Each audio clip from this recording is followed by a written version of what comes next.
in fact, a massive inflation in genders. At one point, biologists were allowed to determine what biology was, and there were two, male and female. Now, there's agender, bigender, two-spirit, hydra, we could go on forever, literally forever, because the core orthodoxy is that there are infinite genders, but not everyone agrees. Some people believe in science. At their peril, it turns out. Lake Engel is one of them. He's a student at Indiana University of Pennsylvania. In a religion class, a class about Christianity, he stated his belief that there are two genders because, again, that's biology. And for that, he was told he had to apologize in front of the class, stand silently while they critiqued him for the education camp stuff. Lake Engel joins us tonight. Lake, thanks for coming up. Thanks for having me, Tucker. So I don't know if I was mischaracterizing that. You had this professor called Allison Downey who was so threatened because you disagreed with her that she tried to get you to sign some form apologizing for your unorthodox, non-allowed thoughts, and then what happened? Right, yeah, she asked that I would sign a document complying with her asking me to apologize to the class as well as giving her a written apology. She asked that I would stand in front of the class in silence as I apologized, and then they would give any comments on my outbursts. Did she say what specifically she was so offended by? She didn't like the fact that I disagreed with the subject being pushed in class being more than one gender, male privilege, systemic sexism, and mansplaining. Is mansplaining a measurable thing? I mean, is it a like species of social science studying mansplaining? What is mansplaining anyway? Do you know? Did you learn? I'm not sure. I think it's any time a man speaks, really. Huh. And so no, it isn't measurable. What did you, right, I mean, it's a species of dumbness, really. So, but what did you, it's propaganda, what did you say about gender that made her so mad, specifically? Well, I first referenced entities like The Economist who have debunked the myth of the 77 cents on the dollar wage gap. And I also stated that biologists don't agree that there are more than two genders. They don't believe that there are 72 genders or more across the board. Most of them disagree. And she really didn't appreciate that. So by citing the long-standing view of biologists, the hard scientists, Allison Downey, who supposedly, you say she's a professor, tried to get you to stand in front of the class and take abuse. Did you do that? No, I didn't. I was supposed to, but she really didn't give me a chance. I was given 10 days to comply, but the day after she asked this of me, she decided to push it on through to the university's provost office to then hold a hearing, which would decide whether or not I could be allowed in class, period. Why do you go to this school? Or why does anybody go to this school or any other school? I mean, what are you getting out of this exactly? Well, I initially went for athletics my freshman year, but that's a long-gone dream now. I'm pretty much just stuck here.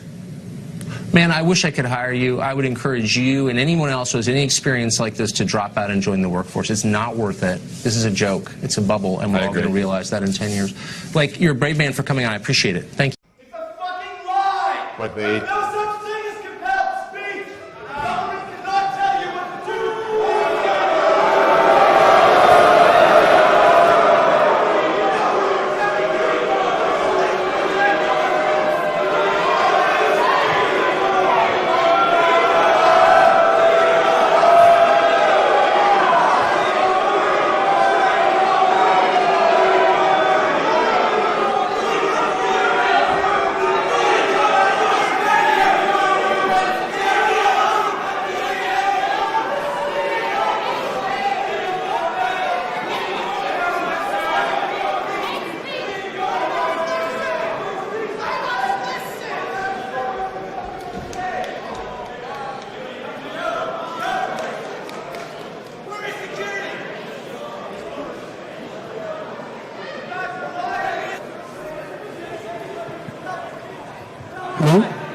That's pure narcissism at work, by the way.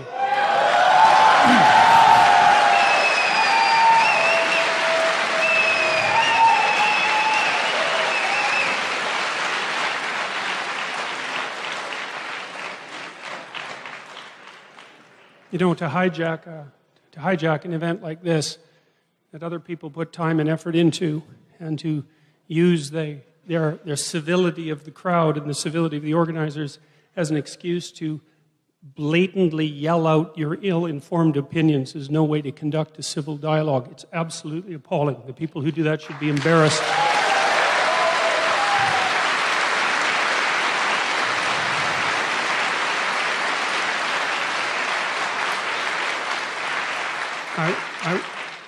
I would also say that as students and as faculty members, you shouldn't put up with it. There's no way that you should allow people who are doing this to hijack your educational opportunities and to bend and twist the functions and the structures of the university. It's not a good thing, not in any way at all. I would say that was a very disgraceful display, fundamentally. So let's stick with it. Why do you think people are afraid of free speech? Well, people develop an ideological view of the world because they don't want to think through things in real detail, and they're aided and abetted in that endeavor by their pathological professors who are feeding them, what would I say, an oversimplified radical view of the world that, in my estimation, is fundamentally based in resentment. Not that there's no reason for, say, a left-wing view of the world, and we can get to that later. It's easy virtue. You can stand up in front of 900 people with your placard and your screeching, and you can declaim to the entire audience your fundamental moral superiority. You can tell everyone at once that they're all beneath you and you're standing for the right thing, and absolutely none of that is earned.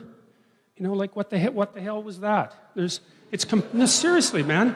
It's just complete misbehavior. It's embarrassing. And the fact that the people who do that don't have enough sense to go hide their head in shame just tells you how badly socialized they are and how terribly educated they are. And the thing that's so awful is that there are professors and educators who promote that. They say, well, that's how you change the world. It's like, it is how you change the world, but it's certainly not how you make it better. You make it worse, clearly. There's no comfort in that. And there's nothing about it that's impressive. It's no better in some sense than a 2-year-old having a tantrum on the floor. It shows, as far as I'm concerned, it approximates the same level of psychosocial development. So, and the fact that this is happening continually at universities it truly makes me embarrassed to be associated with the university. And I say that with great displeasure because, I've been working for great universities for a very long time, and the university is an absolutely remarkable institution. It's survived for 1,000 years, and to see it brought down by people whose behavior would be out of place at a 4-year-old's birthday party is something abysmal to behold. So what about the upper hand in everything, including access to communication?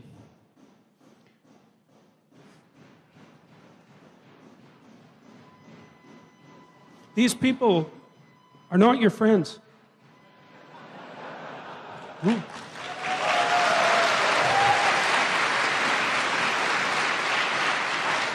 say,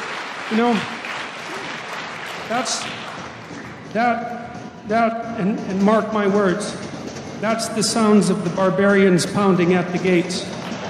Right.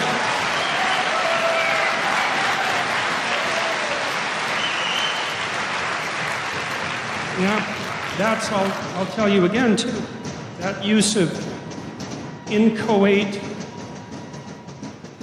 what would you call it? Inchoate sensation is the best formulation of their argument. And there's not much difference between knocking on the doors and knocking on you. So keep that in mind. It's not amusing. There's nothing to it. There's nothing for it. The thing that's also quite appalling is that there's no evidence whatsoever that the people who are conducting these protests know what it is that they're protesting against. I was in...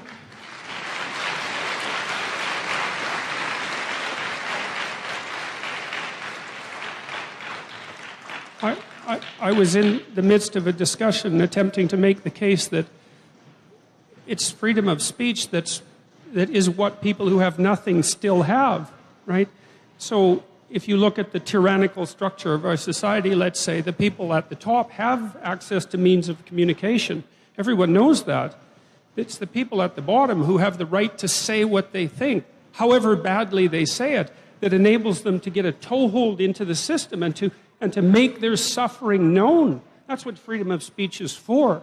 And so, what's the protest against that? And I'll tell you, that the radical neo-Marxist types, they speak the language of power, and that's what they're speaking right now.